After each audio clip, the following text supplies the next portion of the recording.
мавзӯи дигар гурӯҳи сафирони кишварҳои хориҷии муқими тоҷикистон аз ноҳияи рашт боздид намуданд.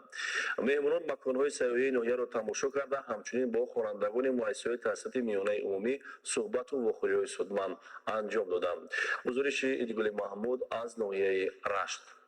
дар чорчӯбаи татбиқи лоиҳаи «Ман бо духтарам ифтихор мекунам», сафорати ҷумҳурии Фаронса дар якҷоягӣ бо намояндагони дипломатии муқими Тоҷикистон, аз ҷумла Ҷумҳурии Федеративии Олмон, Шоҳигарии Арабистони Саудӣ, Ҷумҳурии Озарбойҷон, Украина, Шоҳигарии Британияи Кабир ва Ирландияи Шимолӣ ба ноҳияи Рашт сафар намуданд. меҳмонон ҳангоми боздид аз намоишгоҳ бо ҳунармандон суҳбат намуда, аз тамошои табиати зебои кӯҳистону чашмаи оби мусаффо ҳаловат мебурданд.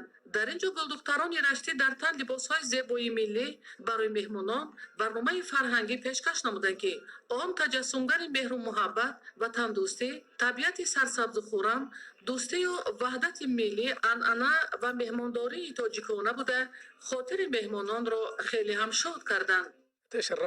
барои ман боиси ифтихору сарафрозӣ аст, ки имрӯз аз ин минтақаи зебои Тоҷикистон дидан намудам. моро мардуми меҳмоннавозу ҳунарманди Рашт хело гарму самимӣ истиқбол гирифтанд.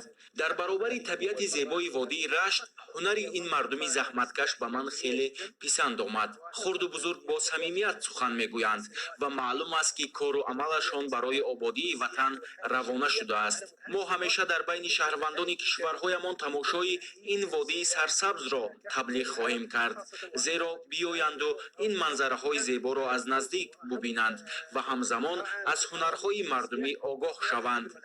дар деҳаи кочони ҷамоати деҳоти навдӣ дар чаҳорчӯбаи татбиқи лоиҳаи «Ман бо духтарам ифтихор мекунам», меҳмонон бо духтароне мехоҳанд дар мактабҳои олию миёнаи касбомӯзӣ таҳсили хешро давом диҳанд, мулоқот намуда, ба онҳо барои баландбардоштани савияи дониш ва малакаи касбомӯзиашон компютер ва дигар таҷҳизот кӯмак карданд.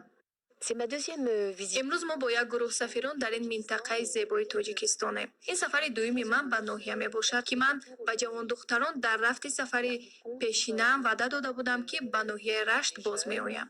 муддати дар роҳ буданам ман ба худ мегуфтам, ки чӣ имконияте фароҳам омад ва мо ин зебогиро дидем.